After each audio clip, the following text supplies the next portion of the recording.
Irmãos, abram a palavra do Senhor no Evangelho de João, capítulo 14.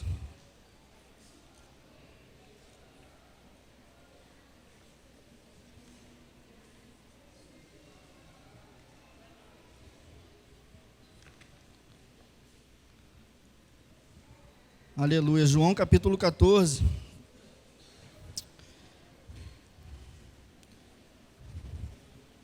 Alguém pode trazer um copinho d'água para mim já, por favor? Obrigado. João 14, gostaria de ler o versículo 16 e 17, mas fiquem com a Bíblia aberta. Obrigado, pastor. Obrigado.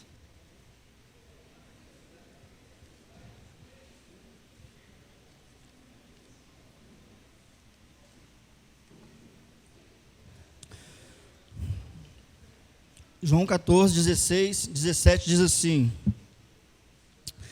E eu rogarei ao Pai, e Ele vos dará outro Consolador, a fim de que esteja para sempre convosco, e o Espírito da verdade, que o mundo não pode receber, porque não o vê nem o conhece. Vós o conheceis, porque Ele habita convosco e estará em vós. Amém, igreja? Senhor, Pai, em nome de Jesus, Senhor, eu quero nessa hora, Senhor Deus, apresentar a Ti, Senhor Deus, a Tua igreja, Pai, a Tua palavra, Senhor Deus, que o Senhor promete que ela nunca volta vazia, Senhor Deus, então que esta palavra, que será ministrada hoje, possa entrar em nossos corações, possa frutificar, Senhor Deus, bênçãos, possa frutificar cura, possa frutificar, Senhor Deus, salvação, possa frutificar restauração de vidas neste lugar, Senhor. É o que eu te peço, que esta palavra possa encontrar morada dentro de cada um de nós, em nome de Jesus. Amém, igreja? Aleluias. O Senhor Jesus, Ele disse isso aos discípulos, que Ele rogaria ao Pai para dar outro Consolador. Mas eu gostaria de falar algo antes de pegar esse texto e ministrá-lo. Que falar do Espírito Santo, irmãos, é falar de um amigo fiel, é falar de alguém que nunca nos abandona, é falar de alguém que está sempre ao nosso lado nos momentos mais difíceis, é falar de alguém que quando a gente olha para o lado e não vê mais saída, Ele está lá, é falar de alguém que nunca desiste de você, ainda que você desista de você mesmo, Ele não desiste de você. Falar do Espírito Santo é falar de alguém que intercede por nós gemendo. Falar do Espírito Santo é falar de alguém que é maravilhoso. Aleluias. O capítulo 13 desse mesmo Evangelho de João,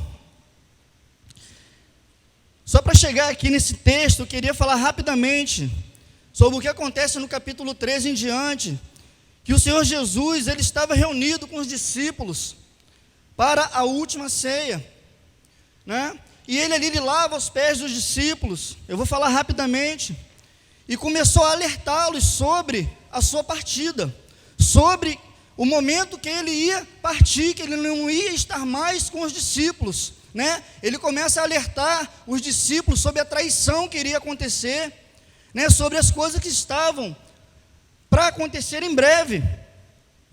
E a partir desse momento, os discípulos, eles começam a ficar tristes. Por quê? Porque eles iam perder alguém que estava próximo a eles, que era um consolador, que era alguém fiel, que era alguém que estava sempre ao lado deles, que era alguém que os defendia, que era alguém que estava ali ensinando todas as coisas para eles. Mas ele falou: eu vou partir. E eu fico imaginando, sabe, se coloque no lugar daqueles homens. Você estava ali andando com Jesus, vendo tudo aquilo acontecendo, curas, sinais, prodígios, morto ressuscitando, e de repente Jesus fala: eu vou partir. Alguém vai me trair. Você consegue imaginar isso? Imaginar como ficou o coração desses discípulos?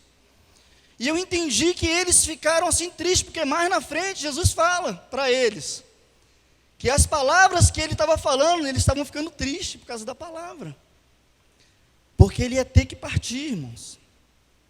E eles ficaram tristes e oprimidos por causa disso. E talvez dúvidas e interrogações encheu o coração daqueles homens. E eles se interrogaram a si próprios, dizendo: quem nos ajudará quando ele partir? Quem nos ensinará? Quem nos guiará? Quem estará conosco quando pregarmos e ensinarmos? Como enfrentaremos as hostilidades? E essas perguntas, isso trazia ao coração deles tristeza, porque eles acharam que iam ficar só. Eles acharam que dali por diante, eles não iam mais ter ninguém ao lado deles, que eles iam ter que andar sozinhos. Mas eu fico imaginando, sabe, quando Jesus ele vai falando algumas coisas para eles. Se vocês leem depois, sabe, com calma, o capítulo 13 em diante, até o 17, vocês vão ver tudo isso escrito. Eu fico imaginando quando chega nessa parte que eu li, sabe, com eles se interrogando. Mas o Senhor Jesus conhece a mente e os corações. O Senhor Jesus conhece o seu interior. Você que está aqui me ouvindo nessa noite, o Senhor te conhece. Você pode aparentar algo externo, que muitas vezes esconde o que você está sentindo para as pessoas. Mas Jesus, Ele conhece o seu interior. Ele sabe o que você está sentindo. Ele sabia o que os discípulos estavam sentindo. E Ele de repente Ele diz: espera aí, eu rogarei ao Pai, e Ele vos dará outro Consolador. Aleluias. Que talvez Ele vendo essa tristeza já no coração deles, Ele diz isso: eu vou rogar ao meu Pai, e Ele vos dará outro Consolador, a fim de que esteja para sempre convosco. Ou seja, não é por um momento, não é algo momentâneo, não é algo que acaba, é para sempre, é eterno, é até a consumação dos séculos. Isso é uma promessa de Jesus. Aleluia. Você pode glorificar a Deus, igreja. Não se cale nessa noite. Hoje é dia de glorificar ao Senhor nesse lugar. Aleluia. Ele está aqui, irmãos. Eu rogarei ao Pai. Jesus fala isso ali naquele momento para os discípulos, a fim de consolar o coração deles. Ele declara: eu rogarei ao meu Pai. E o Espírito, versículo 17, o Espírito da verdade, que o mundo não pode receber, porque não o vê, nem o conhece. Vós o conheceis, porque ele habita convosco e estará em vós. Amados, Consolador, pastor Paulo já ensinou isso aqui várias vezes, mas nunca é demais falar, né? Consolador, Paracleto, é chamado para ficar ao lado, ou seja, como um advogado. É alguém que está ao seu lado para te auxiliar, para te ajudar, para rogar por você, para interceder por você, né? E quando Jesus fala outro Consolador, não é isso que está aí na tua Bíblia? Outro, não é outro que está escrito aí ou é outra coisa diferente? Esse outro significa alguém do mesmo tipo, alguém da mesma natureza, alguém igual a ele, não era outro diferente dele, era diferente, mas era igual. É uma coisa meio louca de entender, né, irmãos? Era igual. Esse outro significa do mesmo tipo, da mesma natureza, com o mesmo poder, com a mesma unção, com a mesma graça. A diferença, aleluia, é que esse ia ficar para sempre. Aleluias. Oh, glória a Deus. E tem mais uma diferença aqui, amados. Quando eu li esse texto, sabe, quando a gente lê várias vezes o mesmo texto, mas tem hora que ele fala com a gente de uma forma diferente. Aleluias. Eu quero que você alcance, irmãos, aquilo que eu alcancei quando eu estava lendo essa palavra. Eu espero que você alcance, sinceramente, porque é tremendo. E o Espírito, de novo, 17. Leia na tua Bíblia, eu quero que você leia. O Espírito da verdade, que o mundo não pode receber, porque não o vê, nem o conhece. Vós o conheceis, porque ele habita convosco e estará em vós. Irmãos, vós o conheceis. Como que eles conheciam se Jesus ainda não tinha enviado?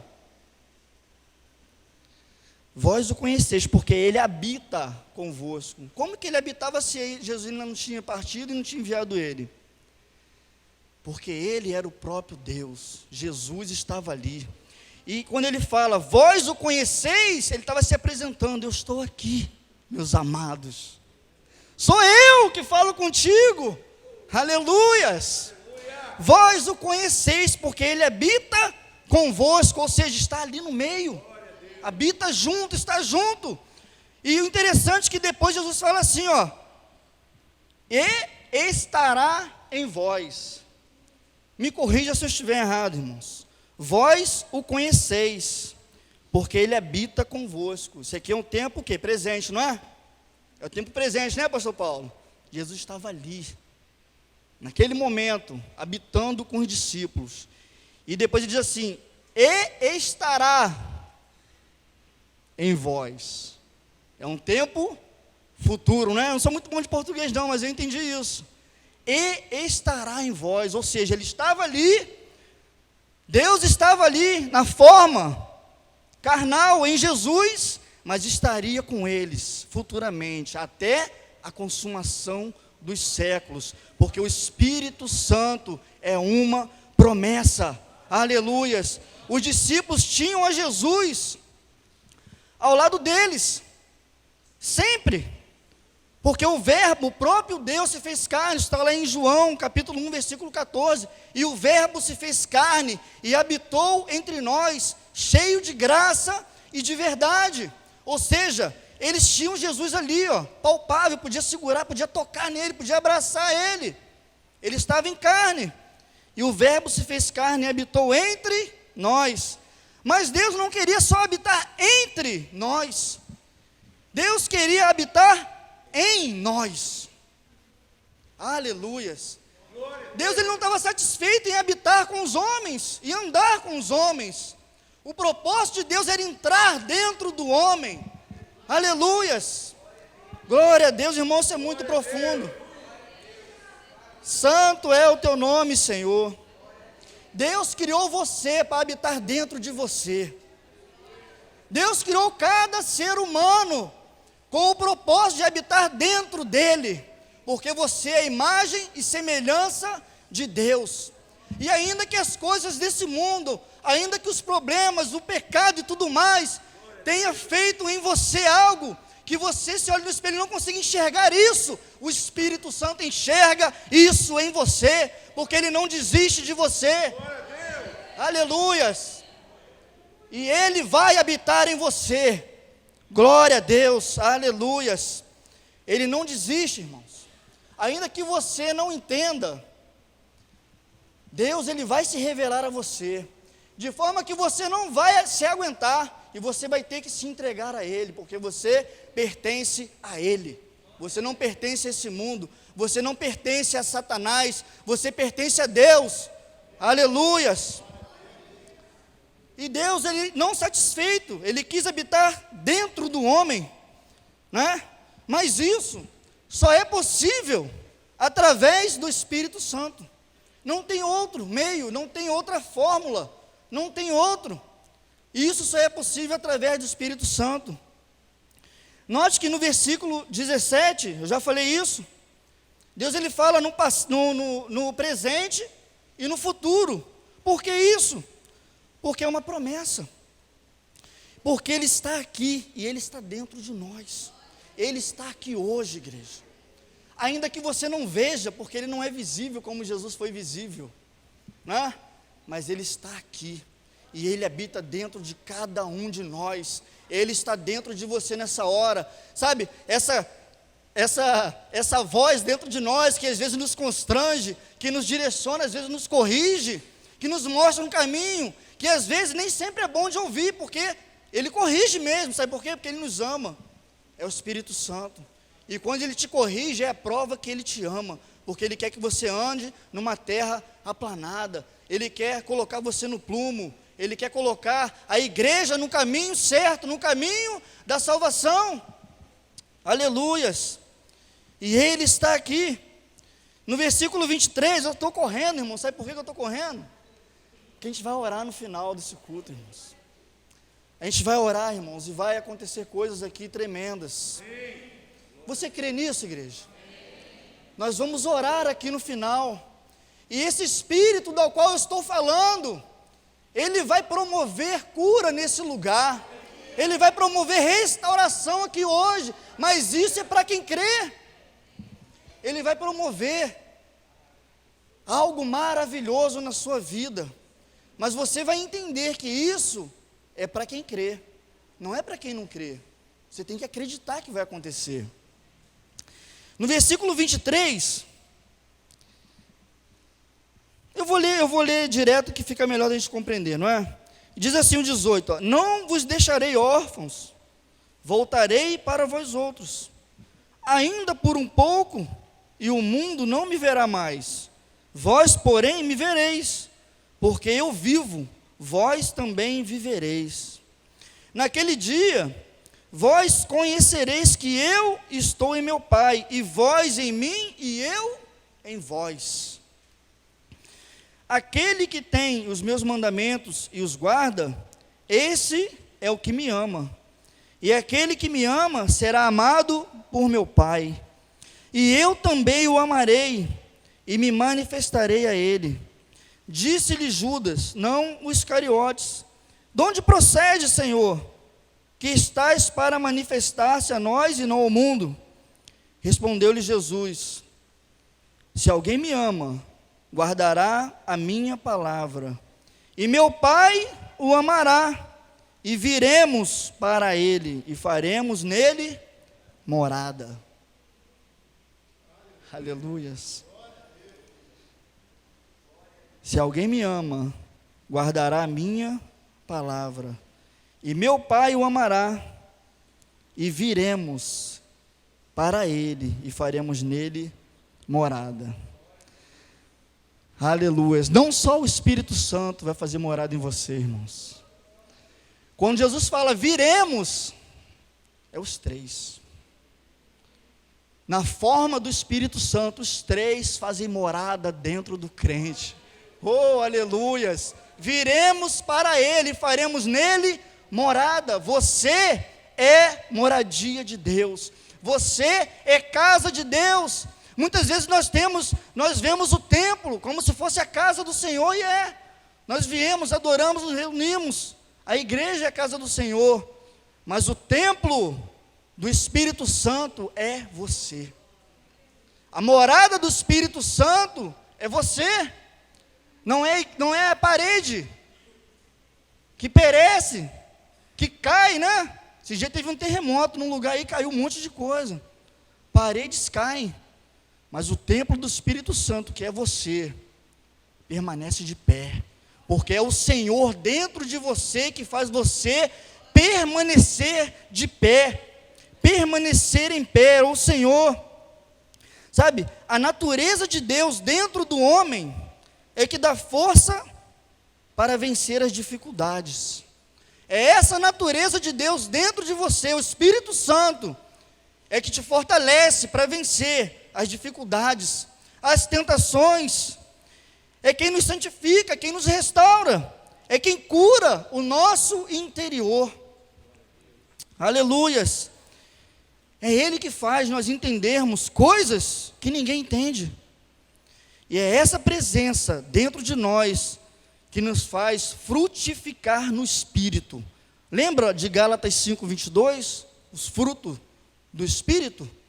É o Espírito Santo que faz você frutificar, porque na carne é impossível frutificar para o Espírito. É verdadeiramente impossível. Somente no Espírito Santo é possível nós frutificarmos para Ele próprio. Que loucura, né, irmãos? Mas isso só é possível quando recebemos a Jesus como Senhor e Salvador. Não há outra forma, não há outro meio, não tem, sabe, assim, um jeitinho para que isso aconteça. Teve um homem, eu lembrei disso agora, irmãos, nem está escrito aqui, teve um homem que ele quis comprar isso. Quando ele viu Paulo, né, o Espírito Santo usando Paulo para fazer sinais e prodígios e tudo mais, teve um homem que se aproximou dele e quis comprar, quis dar dinheiro para ele, ó. Como que é o nome, pastor? Elimas, Dimas, eu não sei, irmão, eu lembrei da situação, não lembrei do nome.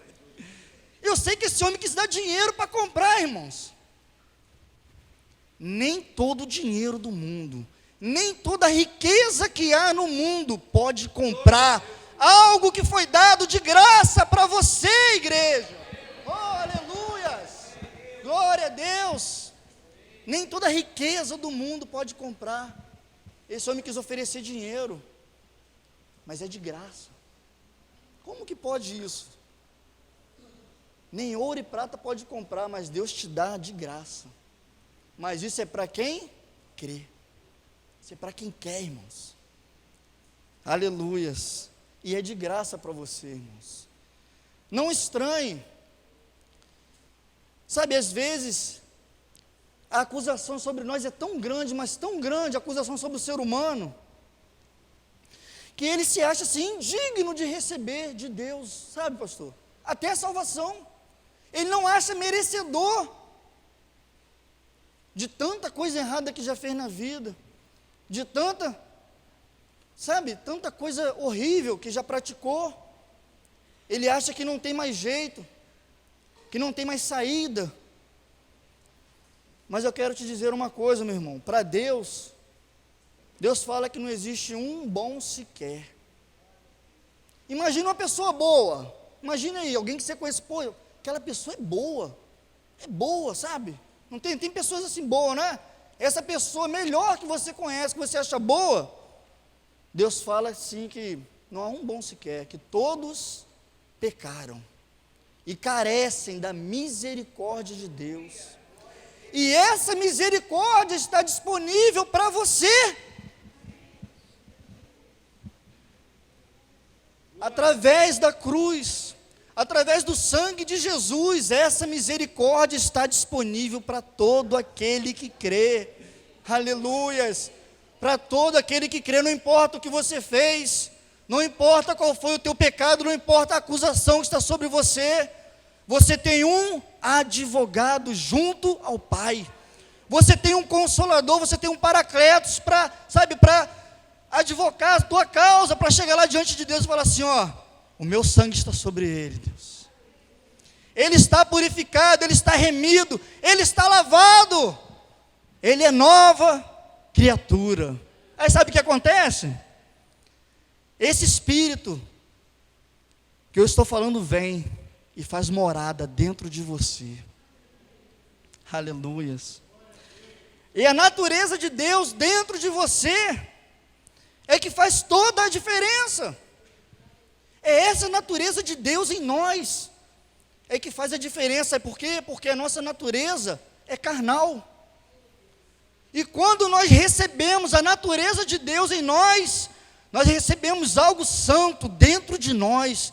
E é essa santidade dentro de nós que faz a gente caminhar em santidade, que faz a gente caminhar, sabe, em retidão diante de Deus, diante dos homens.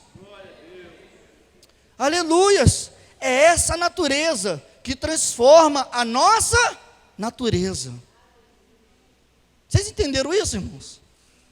É a natureza de Deus dentro de você que transforma a sua natureza carnal. Ou seja, você sozinho, você não consegue mudar. Você sem Deus, o máximo que você consegue é melhorar um pouquinho. Mas mudar não muda, irmãos. Mas em Deus, tudo é possível. Em Deus, tudo é possível. Porque tudo é possível àquele que crê. Tudo é possível, sabe, aquele que acredita que é possível em Deus. Aleluias. E eu vou te dar a receita agora, irmãos. Abra a palavra do Senhor no Evangelho de João, no 1º capítulo. Capítulo 1, abra que eu quero que você leia comigo.